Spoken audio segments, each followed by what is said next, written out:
Sa kauna-unahang pagkakataon bilang isang bagong lokal sa isang bagong distrito, nagsagawa ng isang evangelical mission ang lokal ng Metro Manila Hills sa distrito ng Rodriguez. Lalong nagbigay inspirasyon sa kanila ang kanilang maganda at bagong gusaling sambahan na itinalaga sa Panginoong Diyos noong nakaraang buwan. Sa paghahangad na ito ay may pagtagumpay, ilang linggong paghahanda ang isinagawa ng mga kapatid. Maligayang maligaya po kami dahil sa meron kaming isang maganda at malaking gusaling sambahan.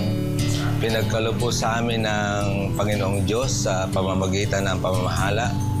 Kaya nung marinig po namin na magkakaroon po ng pamamahayag, ay nagagalak po kami dahil ito po yung unang pamamahayag namin para sa bagong gusaling sambahan at bagong distrito ng Rodriguez at bagong lokal po ng Metro Manila Hills. Kami po ay buong kasabikan na tumugon sa panawagan po na mag-anyaya po ng mga taong makikinig sa mga salita ng ating Panginoong Diyos.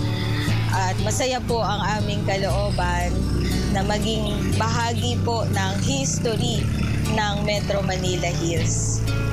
Dahil ito rin po ang unang pamamahayag dito sa aming lokal, nabigyan po kami ng napakagandang gusaling sambahan, dapat po maging matagumpay ang gagawin naming pamamahayag para po naman ito sa kapurihan po ng ating Panginoong Diyos.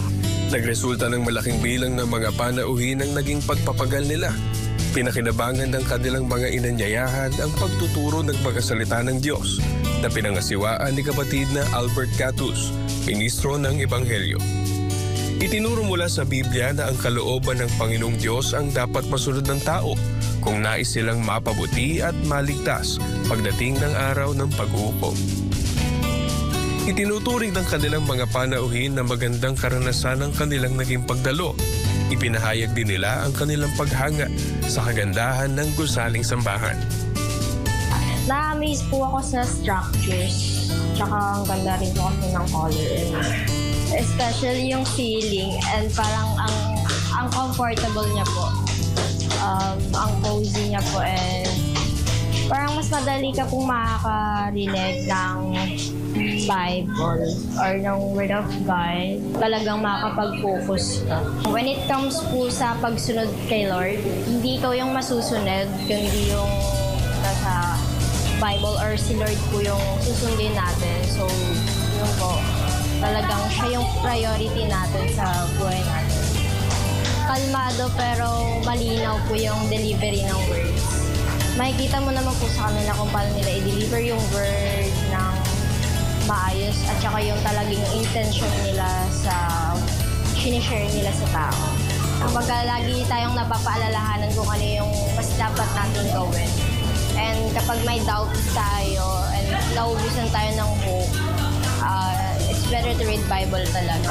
Ang sa akin din bilang nanay, yung about sa Bible po, papasalamat din ako kasi na-refresh yung anak ko about doon sa masunurin ka kung ano yung dapat sundin mo, kung anong nararapat.